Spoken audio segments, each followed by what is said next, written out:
Hi everyone! Magandang araw sa inyong lahat. Today, I will discuss to you how does Kaiser Long-Term Healthcare works.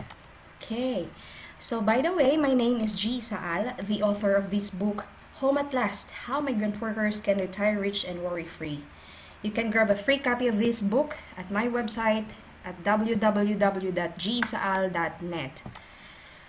Ang Kaiser Long-Term Healthcare ay parang Nescafe 3-in-1.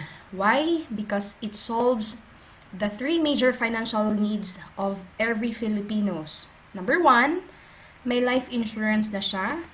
Number 2, may long-term healthcare. And number 3, investment. And this Kaiser have the 3 periods. So first is the accumulation period or the payment period from 1st year to 7th year. Second is the extended period from 8th year to 20th year.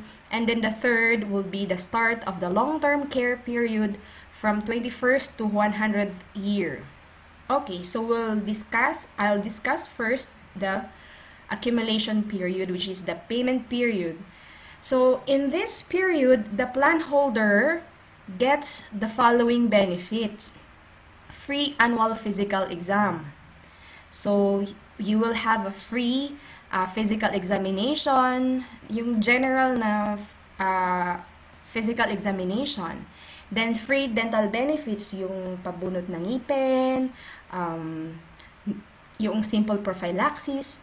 By the way, you can have the list of this benefit in the Kaiser website. And number 3, waiver of installment due to death. So, hindi na kailangang bayaran ng family yung balance if yung holder ay mamatay. And waiver of installment due to disability kung hindi naman natuluyan or yung na-disabled at hindi na makapagtrabaho, then na-waive na yung installment. Number 5 is basic medical benefits. Number 7 is member's choice of room and board. And annual benefit limit starting at 50,000 pesos per year. Depende sa plan na kukuhanin ninyo. Okay? So, during sa payment period, yung lahat ng mga pre-existing conditions, yung mga illnesses, pre-existing illnesses ay hindi po kasali or hindi po covered, hindi po allowed. Bakit? This is to protect the healthy plan holders and the company. Okay? So now, during the extended period, or the 8th year to 20th year, this is the period kung saan hindi mo na kailangan pang magbayad. Kasi tapos na, you just have to wait for its maturity. And during this time, you will have a lifetime network access to over 500 major hospitals in the Philippines. And again, you can have the list of these hospitals in Kaiser website. And of course, during this time again, sa extended period, your fund will start to earn an average rate of 10% per year. Hindi mo na kailangang magbayad, but then, now is the start of your investment dito sa Kaiser kasi you will now earn 10% per year.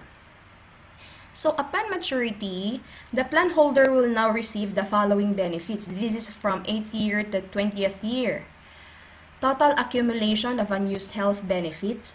So, for example, wala kang claims during the extended period or the payment period, then all the accumulation or all the unused health benefit will be given to you, and then the long-term care benefit or the plan coverage will be given to you as well. And of course, yung long-term care bonus na up to 85% of return on premium contributed when there are no claims, like for example, hospitalization during sa accumulation period, ay ibabalik ni Kaiser sa'yo. And of course, additional health benefits when the market is at top performance. So all the above benefits will be good as cash. So ibig sabihin, kung wala kang claims from the very beginning, except yung, of course, yung mga free na annual physical examination, you have to grab that benefit kasi free naman yun. It will not affect the accumulation of your health benefits. So, yung plan holder now has an option to withdraw all the money or take half of it, or let it accumulate until retirement years for you to enjoy another 10% year. 10% per year average rate. So, at the end of 20th year, you will receive this Visa card from Kaiser International. Nandyan na yung pera, accumulation nung lahat ng interest na na-earn mo. So, third, long-term care period. So, this is from 21st year up to 100th year.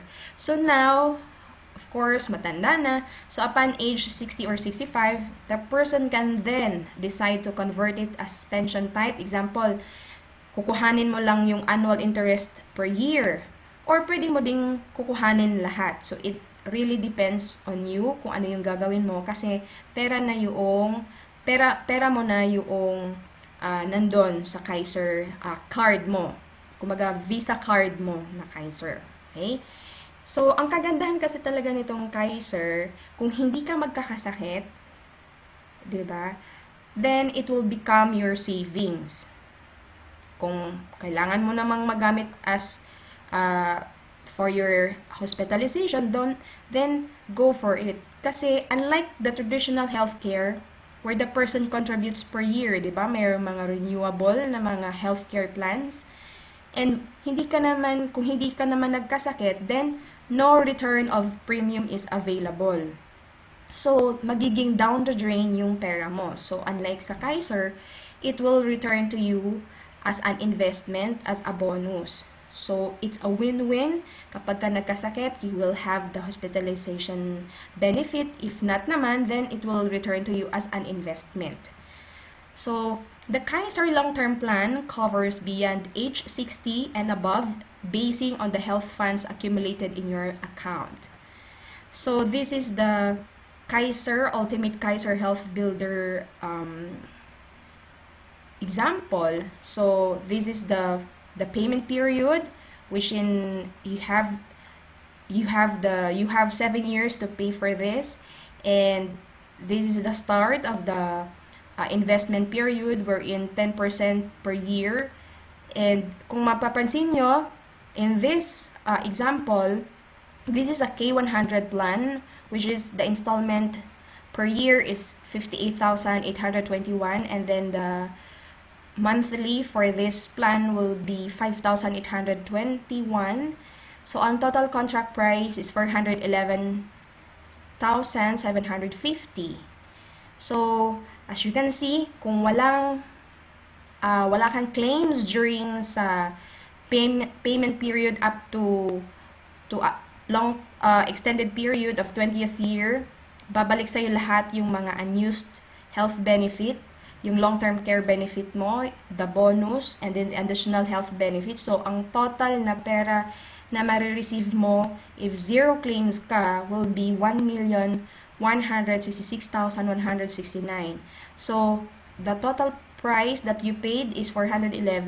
So, at the end, you will have a gain of 754,419. So, it really will be a win-win and a very good product for you to start off. And if you are thinking of a long-term health plan, then this is the best long-term health plan for you. And this is the minimum plan per age. So, those people, pwede mag-start is age 10. So, age 10 to age 40, ang minimum plan na pwedeng kuhanin is K45, which is 2,647 per month. And then next is 41 years old to 50 years old will be a minimum of K60. Ang monthly is 3,529 per month. And then 51 to 60 years old, minimum plan of K75, a monthly payment of 4,412 pesos per month. Okay? So, by the way, Kaiser is integrated with PhilHealth. So, kapag meron kang PhilHealth, then it's a really good um, healthcare plan for you kasi Kaiser is a member of PhilHealth. So, once na ma-admit ka, you'll be advised to file your PhilHealth reimbursement form. Then, the PhilHealth reimbursement due shall be deducted from the total hospital bill. So, magkano din yung mababawas ng PhilHealth doon sa magiging hospitalization bill mo. And, of course, kung ano yung natitira, then si Kaiser yung magbabayad. So, most likely, wala ka nang babayaran. If ever, syempre magdidepende din yun sa Kaiser plan na kukuhanin mo. And if wala ka namang PhilHealth, then you will bear all the necessary expenses na mai-incur nyo kapag halimbawang magkakaroon ng hospitalization claims. Okay? So, that's all. And if you have any questions, you can email me at home@gisaal.net, or you can visit my website at gisaal.net, and then you can also follow and like my page, Facebook page, Live, Love, Invest. Thank you very much, and see you next time for our next topic.